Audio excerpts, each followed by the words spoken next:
สวัสดีค่ะสวัสดีวันวิสาขบูชานะคะวันนี้ตลาดริมคลองพ่อพันท้ายเราเปิดนะคะ เปิดทั้งหมดเสาร์อาทิตย์คือวันนี้นะคะ แล้วก็วันจันทร์นะคะคือวันชดเชยของพรุ่งนี้นะคะวันพรุ่งนี้ก็เปิดนะใครยังไม่มาวันนี้พรุ่งนี้มาได้นะคะ แล้วก็เปิดวันที่3ด้วยนะคะทุกคนเดี๋ยวบรรยากาศอาหารการกินของตลาดริมคลองพ่อพันท้ายมาให้ดู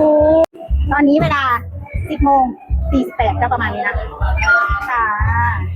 ไม่ต้องกลัวร้อนนะคะเพราะด้านบนราคาเราเปิดสปริงเกอร์ค่ะถึงหน้าร้อนฝนเราก็ตกนะคะฝนตกบนราคาเพราะเรามีสปริงเกอร์นะทุกคนค่ะเดินแบบชิวๆสบายๆโอ้โหทุกคนแต่งตัวสวยงามมาเดินได้เลยค่ะน้ำเนิ้มเลยอะไรเลยเยอะแยะมากมายไก่ของกินก็เยอะอุ้ยตายแน่นอนเลยค่ะเป็นตลาดอะไรครับของกินร้านนี้ขายอะไรคะเนี่ยร้านนี้ขายอะไรเนี่ยจับปลาไม่ได้เลยจับปลาไม่ได้เลยค่ะปลาหายหมดกระจัดกระชังไปหมดแล้วค่ะเร่งด้วยนะคะดูค่ะทุกคนค่ะสรุปว่าร้านนี้ทำของไม่ทันร้านของกินก็เยอะเลยนะทุกคนนะร้านน้ำเลยร้านเป็นไฟร้านหนอนไหม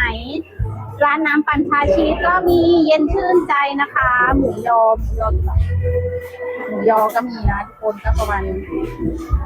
นอนเลยนอนไหมอันนี้นอนตัวใหญ่ไข่ไหมอันนี้นอนตัวใหญ่อันนี้นอนตัวเล็กกันลูกค้าจะเลือกเราจะซื้ออันไหนนะคะนอนตัวใหญ่เห็นไหมบอกเลยว่ามีอะไรใหม่ๆที่มีมากมาย